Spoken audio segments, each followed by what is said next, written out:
Alright, so NASCAR wrapped up its investigation into that Shane van Gisbergen and Austin Hill incident at Chicagoland, and now Trackhouse Racing's own boss is speaking out on what he says really happened in that corner.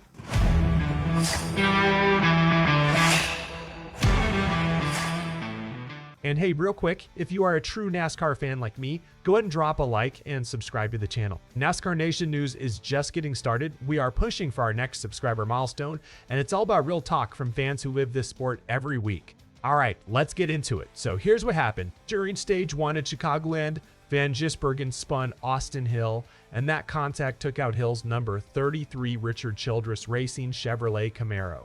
NASCAR looked into the incident afterward, but they chose not to penalize Van Gisbergen. Why? Because they couldn't prove there was any intent behind it. But that didn't stop people from asking questions. You see, Van Gisbergen and Hill have history. It goes back to 2024 when the two first clashed in Austin and then again in Sonoma. There were also incidents at Pocono and comments Van Gisbergen made after San Diego where he called Hill a spud. All of that had people wondering if this Chicagoland move was payback. That's where Trackhouse Racing boss Justin Marks stepped in. Speaking on Sirius XM NASCAR radio, Marks said Van Gisbergen actually expressed regret over what happened. When I got on the plane to fly back to the race shop, I sat with Shane for a few minutes, and I am telling you, he was like, I hated that it happened.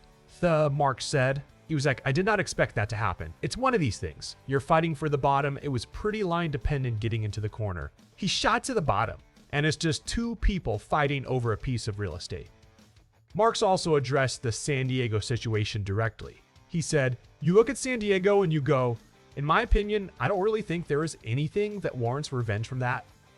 Austin just made a mistake. That just happens.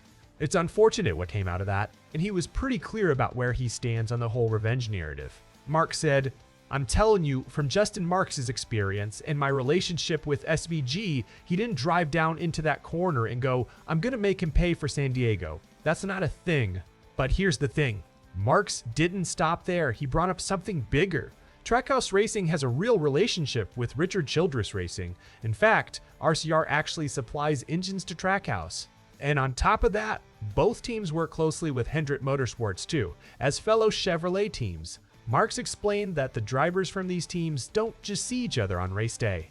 They work together during the week, providing feedback to the Chevy system. So there are constant touch points where these guys have to talk things out. That's why Marks says a rivalry like this just wouldn't make sense. In his words, so I think at the end of the day, if you're smart as a race car driver and you're thinking about things the right way, nobody wants to engage in a rivalry that jeopardizes the success of the company and all the sponsors and all the people that build race cars for the racetrack. A rivalry or a lack of being on the same page with another driver is not worth jeopardizing all of that. I think that these guys know that. Certainly Shane knows that.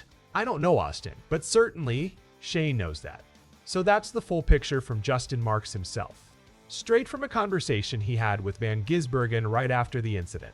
Now, all eyes turn to what's next. The NASCAR Cup Series continues on July 13 with the Quaker State 400 at Atlanta Motor Speedway. So, NASCAR Nation. After hearing Justin Marks break it all down, do you believe this was just a racing incident, or do you still have questions? Drop your thoughts down in the comments. And if you enjoyed this video, make sure you hit that like button, subscribe to the channel, and join the NASCAR Nation News family. We'll see you in the next one.